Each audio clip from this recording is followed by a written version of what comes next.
Assalamualaikum warahmatullahi wabarakatuh. Selamat datang di channel Radio Horor. Sebelum kita masuk ke ceritanya, alangkah baiknya teman-teman klik dulu tombol subscribe channel ini. Dan jangan lupa nyalakan juga lonceng notifikasinya. Dan untuk kisah kali ini, saya akan bawakan sebuah kisah yang diambil dari Kumparan. Dan kisah ini ditulis oleh akun yang bernama Bang Esot. Dan untuk kisah yang akan saya bawakan kali ini, yaitu kisah yang berjudul Kontrakan Angker. Dan seperti apa untuk kisahnya, langsung saja kita simak berikut ini.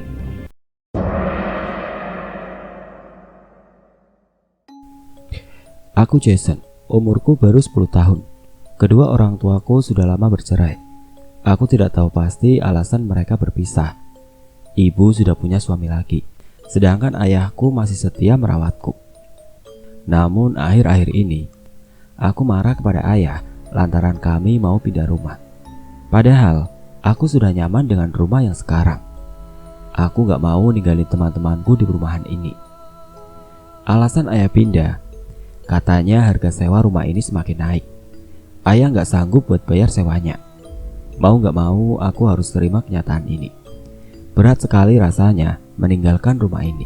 Soalnya, banyak sekali kenanganku bersama ibu di sini. Pagi-pagi sekali, ada sebuah truk sudah terparkir di depan rumah.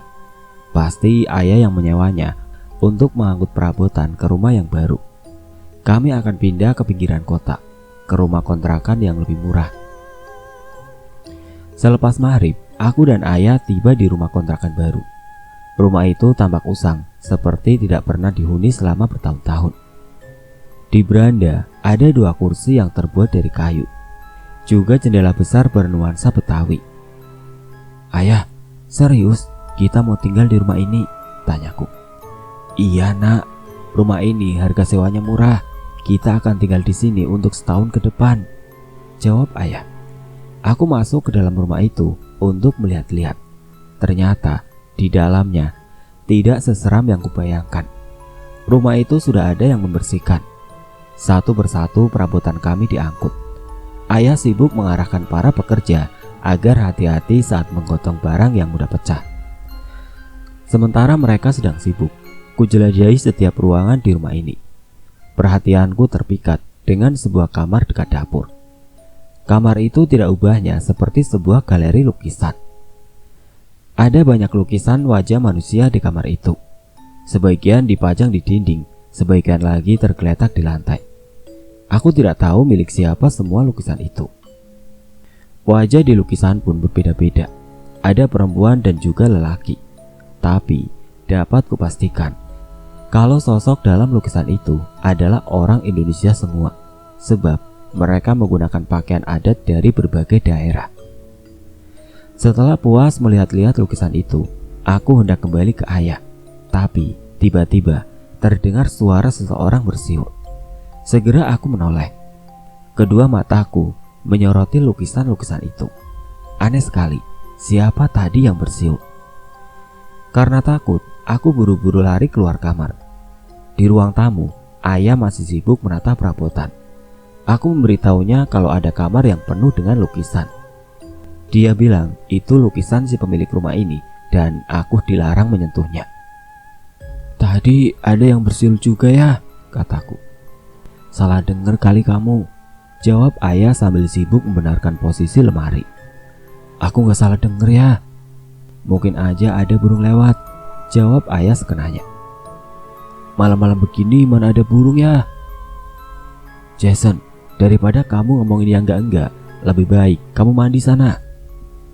Aku kesal karena ayah tidak menanggapiku dengan serius. Padahal jelas-jelas ku dengar ada yang bersiul di kamar itu. Tanpa berkata apa-apa lagi, aku pun pergi ke kamar mandi. Air di rumah ini sangat segar. Kuguyurkan ke seluruh tubuhku. Selama mandi, aku masih penasaran dengan kamar yang penuh lukisan itu. Malam pertama tinggal di rumah baru, aku tidur di kamar yang dekat dengan ruang tamu. Entah kenapa aku gak bisa tidur. Kunyalakan televisi dan mencari tayangan film Warkop DKI. Biasanya film komedi itu tayangnya tengah malam. Dan benar saja, film Warkop DKI favoritku sedang tayang. Sesekali aku tertawa melihat tingkah Dono yang kocak. Lama-kelamaan kantuk pun datang. Aku tertidur pulas, sedangkan televisi masih dalam keadaan menyala. Tengah malam, tempat tidurku menyembul ke atas seperti ada yang menendangnya dari bawah. Setelah ku periksa, tidak ada apa-apa di kolong ranjang. Aku lalu turun dari tempat tidur untuk menghampiri ayah. Kamar ayah ada di paling ujung dekat dengan pintu utama. Jadi aku harus melewati kamar yang penuh dengan lukisan itu untuk sampai ke sana. Langkahku terhenti ketika mendengar suara gemuruh orang yang berbicara di kamar misterius itu. Pelan-pelan aku melangkah mendekati pintu dan mengintip dari lubang kunci. Dari lubang kecil itu, kulihat penuh orang-orang asing yang sedang mengobrol satu sama lain. Wajah mereka pucat. Bukan hanya wajahnya, tapi tubuhnya juga terkesan seperti orang mati. Salah satu dari mereka menoleh kepadaku. Buru-buru aku lari ke kamar ayah untuk memberitahunya soal ini. "Ayah!" teriakku, tapi aku tidak menemukan ayah. Di mana dia? Di atas mejanya kutemukan secari kertas yang berisi sebuah pesan dari ayah. "Jason, ayah ada urusan mendadak. Jangan keluar rumah selama ayah pergi. Ayah akan segera pulang." Setelah membaca pesan dari ayah, tiba-tiba lampu kamar berkedap-kedip. Aku menelan ludah sendiri. Keramaian di kamar sebelah masih terdengar jelas. Bergegas kututup pintu kamar dan mengunci diri di dalam. Aku naik ke atas tempat tidur ayah, lalu menutup tubuhku dengan selimut. Tak lama berselang, ku dengar suara langkah kaki kerumunan orang di ruang tamu. Mereka masih mengobrol satu sama lain. Siapa orang-orang itu? Wajahku berkeringat. Kedua tanganku bergetar karena takut. Semoga mereka tidak menemukanku di kamar ini. Saat aku mencoba untuk tidur kembali, ada yang mengetuk pintu. Aku tidak mau membukakannya sebelum mendengar itu adalah suara ayah. "Jason, kamu di dalam ya nak?" Hatiku lega saat mendengar suara ayah dari luar. "Iya ya," timpalku. Aku meloncat dari tempat tidur dan langsung membukakan pintu. "Jason, kamu di dalam ya nak?" Setelah pintu itu terbuka, aku tidak melihat ayah, tapi suara ayah masih dapat kudengar. "Jason, kamu di dalam ya nak?" Suara ayah seakan ada di mana-mana. Aku menoleh ke kanan dan di sana puluhan orang asing menatapku sambil tersenyum lebar. Itu senyum yang aneh. Bibir mereka tersungging sampai ke telinga. Aku menjerit lalu mengunci diri di dalam kamar ayah lagi. Aku tidak bisa tidur. Ini masih jam 1 dini hari. Riuh orang yang sedang mengobrol di ruang tamu benar-benar membuatku takut. Apalagi barusan ada sosok menakutkan yang tersenyum ke arahku. Siapa mereka? Apakah rumah ini ada hantunya? Ayah benar-benar tega ninggalin aku sendirian di rumah ini. Aku sedang mencari cara untuk menghubungi ayah. Oh ya, aku ingat dulu ayah pernah bilang kalau dia menyimpan ponsel darurat di lacinya. Dia menyuruhku untuk menghubunginya kalau terjadi apa-apa di rumah. Bergegas ku cari ponsel itu di laci ayah. Di laci yang paling atas tidak ada. Laci kedua juga tidak ada. Dan di laci ketiga, tepatnya di samping tumpukan majalah, akhirnya ponsel itu kutemukan. Untung saja baterainya belum habis. Kupijat tombol ponsel itu, lalu mencari nomor telepon ayahku. Saat itu juga ada seseorang yang kembali mengetuk pintu kamar. Kali ini ketukannya berjeda dan hanya 3 kali ketukan saja. Tanganku bergetar. Nomor telepon ayah susah sekali ditemukan. Setelah susah payah mencari nomornya, segera aku telepon ayah. Sialnya, nomor itu malah tidak aktif. Aku berdecak kesal, lalu kembali ke tempat tidur. Ponsel itu masih di genggamku. Sebelum aku bersembunyi di balik selimut, mataku menangkap sebuah surat di bawah pintu. Surat itu berwarna biru dan tampak mencurigakan. Karena penasaran, ku ambil surat itu lalu membacanya. "Aku di bawah, tolong aku." Hanya itu yang tertulis dalam surat. Tidak ada nama pengirimnya di bagian bawah. Siapa malam-malam begini yang minta tolong? Aku juga tidak paham maksudnya. Di bawah itu di mana? Setauku rumah ini tidak memiliki ruang bawah tanah. Sebelum kulipat surat itu, muncullah surat lainnya dari bawah pintu seperti ada yang menyodorkannya. Segera aku buka surat tersebut dan lagi-lagi isinya hanya satu kalimat saja tanpa ada pengirimnya. Pesan itu berbeda dari surat sebelumnya. Aku ada di ruang bawah tanah, cepat ke sini. Ayahmu juga di sini. Apa? Ayahku juga ada di sana. Tanpa pikir panjang lagi, kubuka pintu. Orang-orang asing itu sudah menghilang entah kemana. Tapi banyak surat yang tergeletak di lantai. Surat-surat tersusun rapi, mengarah ke dapur seperti membuat petunjuk jalan. Dengan penuh penasaran, kuikuti surat-surat itu. Tibalah aku di dapur. Surat itu berhenti di dapur dan saat kuinjak lantainya, ada sesuatu yang aneh. Lantainya rapuh seperti ada ruang di bawahnya. Kuangkat satu persatu keramik itu. Tampaklah triplek besar yang seolah menutupi lubang. Triplek itu lumayan berat. Aku sampai berkeringat mengangkatnya. Di bawah triplek itu ternyata ada lubang dan ada sebuah tangga. Tidak salah lagi, rumah ini memang punya ruang bawah tanah. Aku ragu antara turun atau tidak. Lalu ponselku berdering. Aku senang karena akhirnya ayah menelponku. Buru-buru kuangkat telepon dari ayah. Untuk beberapa saat terdengar bunyi tutut di seberang telepon. Setelah berhasil tersambung, aku langsung menerocos pada ayah. Ayah di mana? Rumah kita ada hantunya ya. Aku takut. Di dapur juga ada ruang bawah tanah. Jason, tolong ayah. Ayah di ruang bawah tanah. Kamu turun sekarang ke sana ya. Iya ya. Ayah jangan khawatir. Jason turun sekarang juga. Kataku dengan nafas ternganga. Iya, turun ya sekarang. Ayah tunggu. Timbal ayah. Telepon ditutup. Aku langsung turun ke lubang itu. Baru 5 tangga ku turuni. Dari atas, kulihat ada ayah memperhatikanku. Ayah? Desisku sambil mendongak. Ayah tidak menjawab. Dia hanya tersenyum datar dan dari belakangnya muncul lagi sosok yang menyerupai ayahku. Bukan hanya satu, tapi ada 2 sosok yang muncul. Kini ada 3 orang yang menyerupai ayah. Mereka menatapku. Tatapan itu sekarang terkesan mengerikan. Ayah, kataku. Seketika aku nangis sambil berpegangan erat pada tangga. Aku tidak tahu apa yang harus kulakukan sekarang. Salah satu dari mereka malah menutup kembali lubang itu dengan triplek. Aku menangis sejadi-jadinya sambil berteriak minta tolong ke ayah. Kini aku sendirian di dalam lubang yang gelap dan lembab.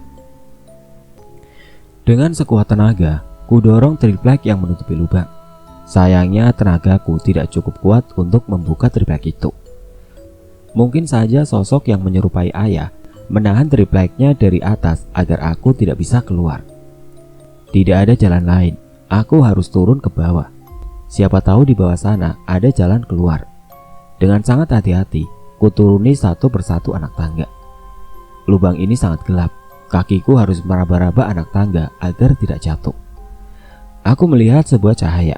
Tidak salah lagi, aku pasti hampir tiba di ruang bawah tanah. Dengan susah payah akhirnya aku berhasil menuruni tangga itu. Sekarang aku berada di sebuah ruangan yang lebih layak disebut gudang. Ruangan ini cukup luas. Banyak tumpukan kardus bekas di mana-mana.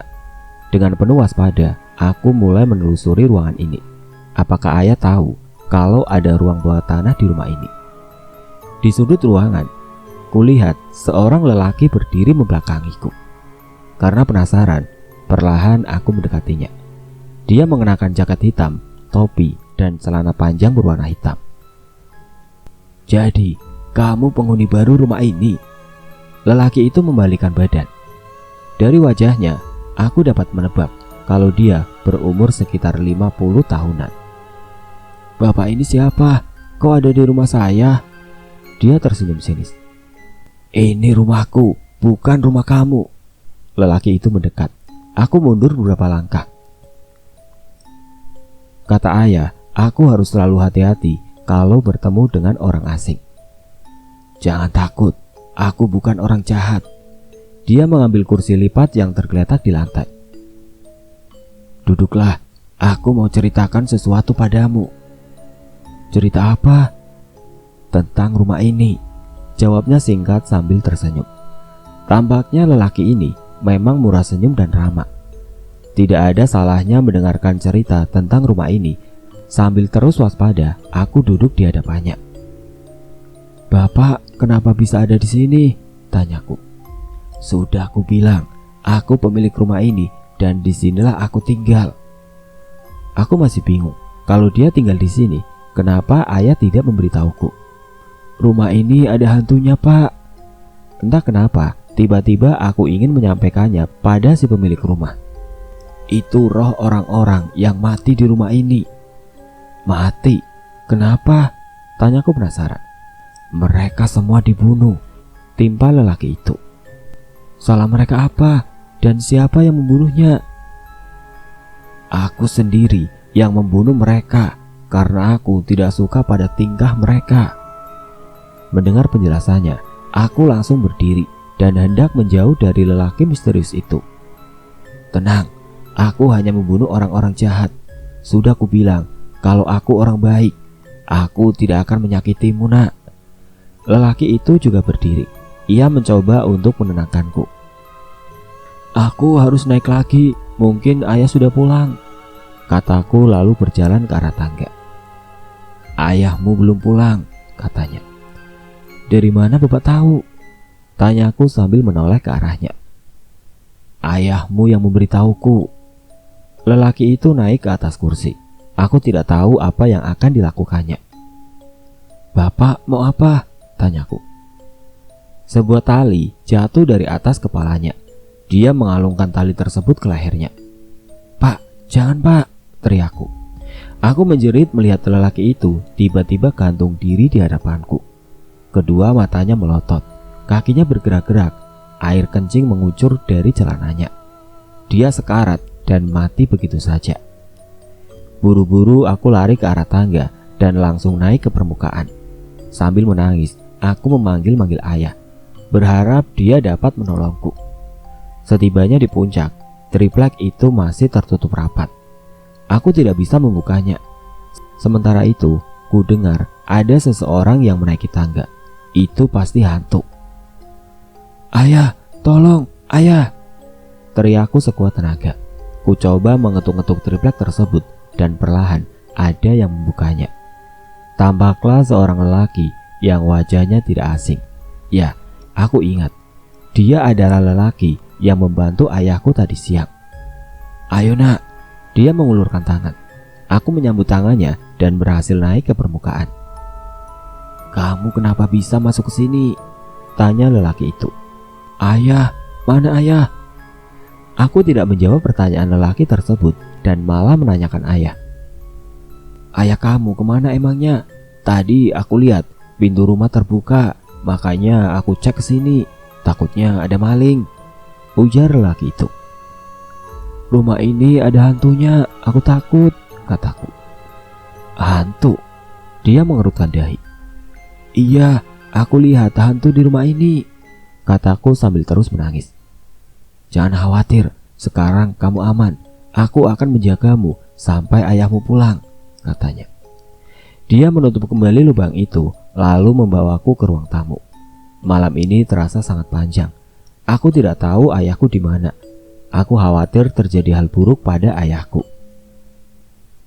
Namanya Pak Heri. Dia salah satu warga sini. Kebetulan Pak Heri sedang ronda.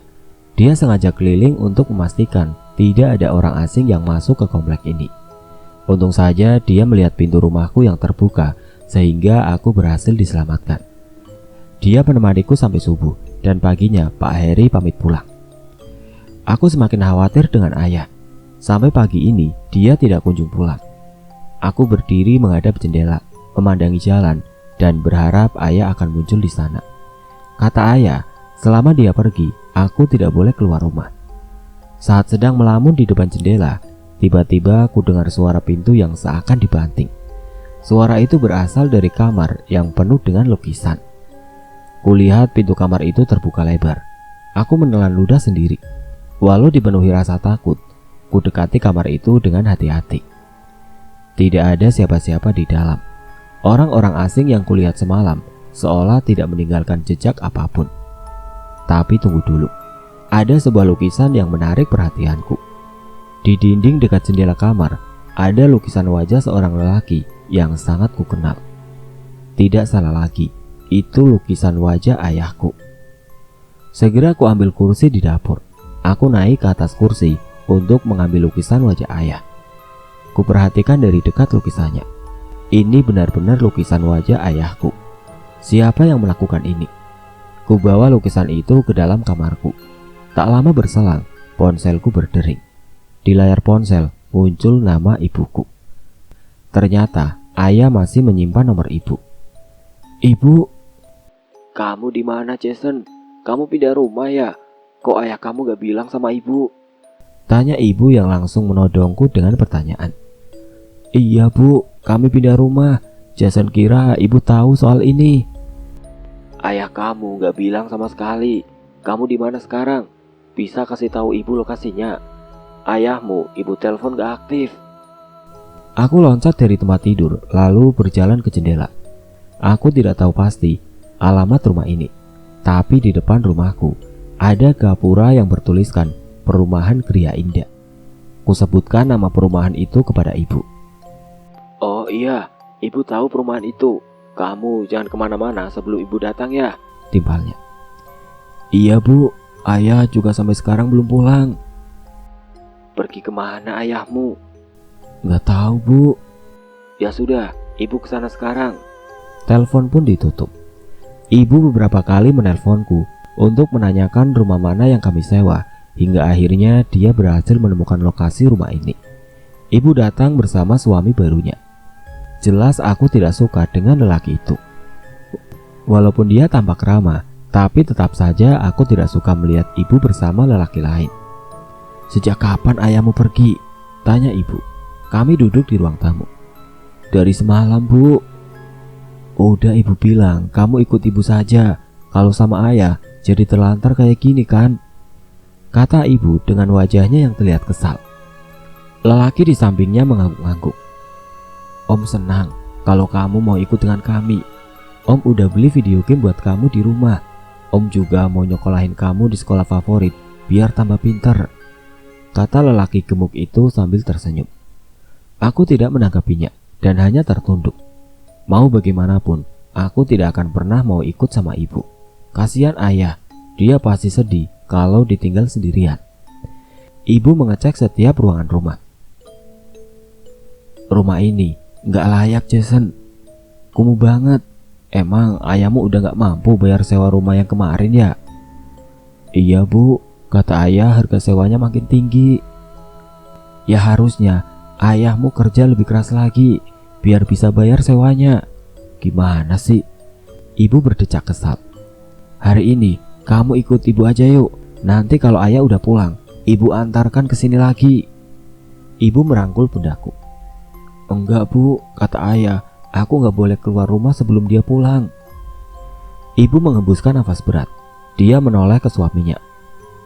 Ya sudah, begini saja. Ibu bakal nemenin kamu di sini sampai ayah pulang.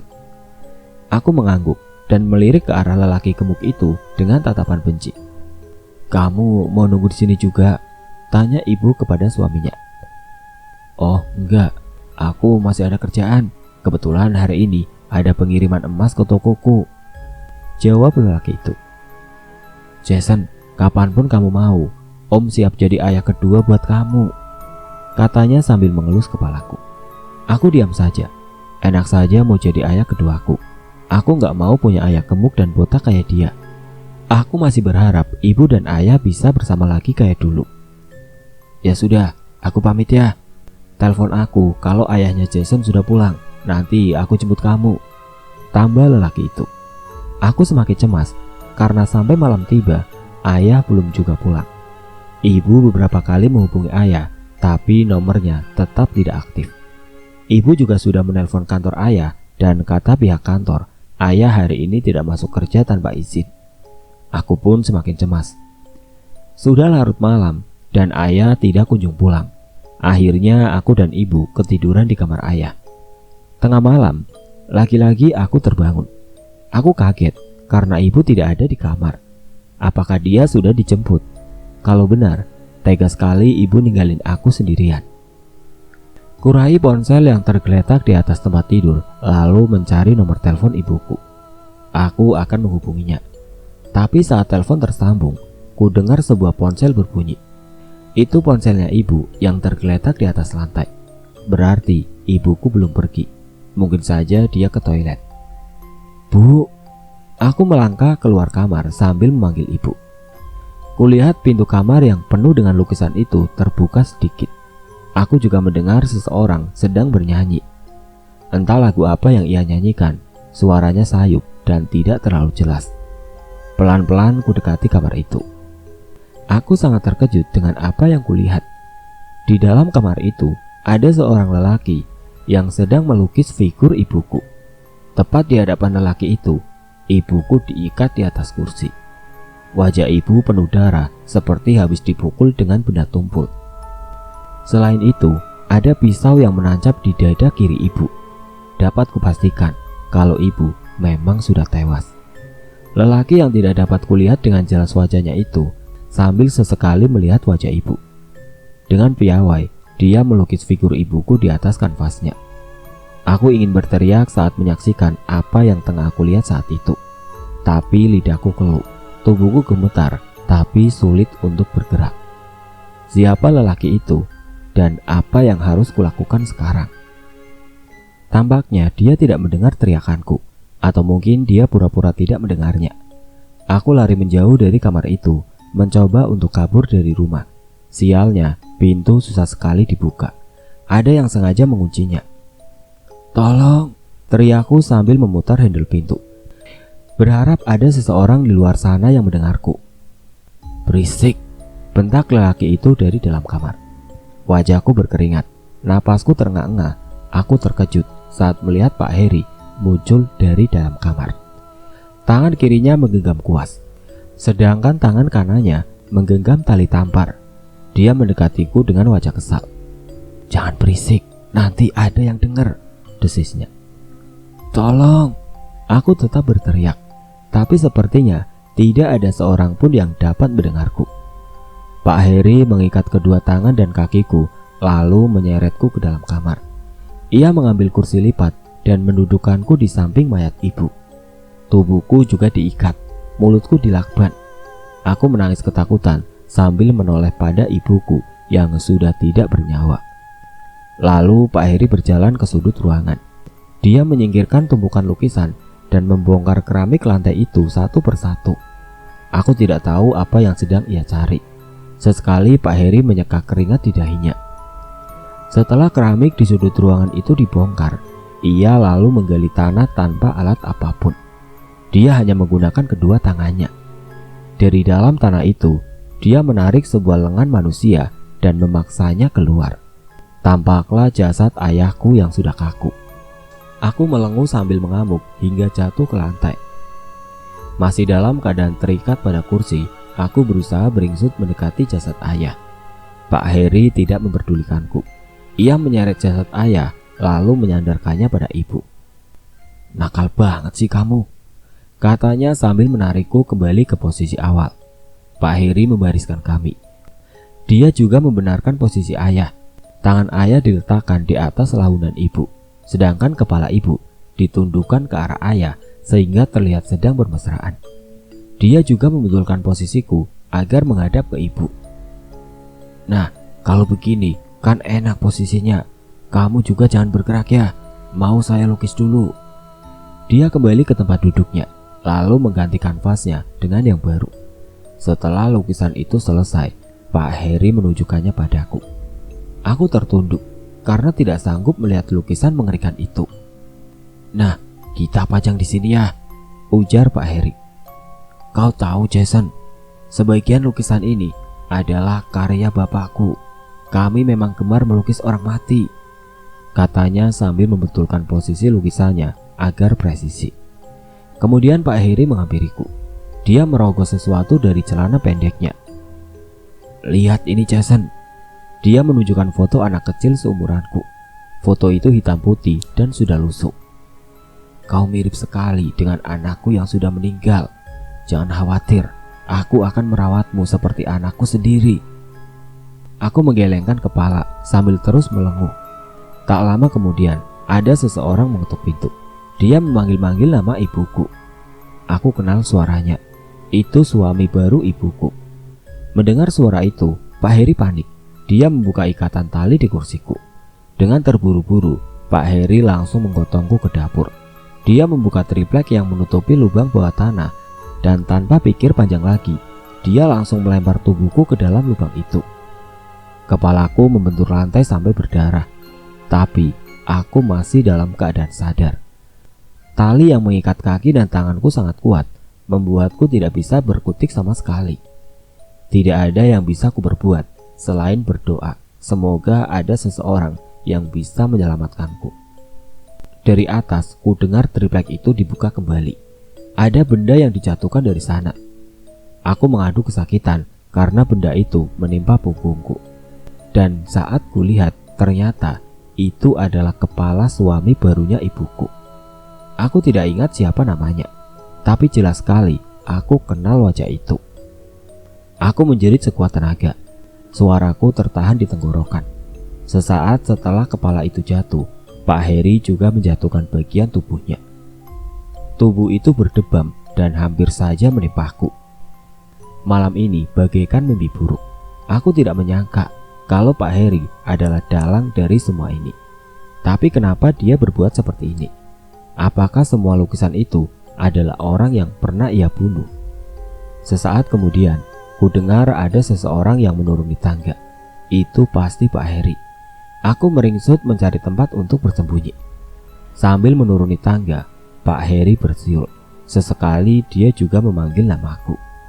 "Jason, Jason, ayah datang." Suara itu sangat mengerikan bagiku.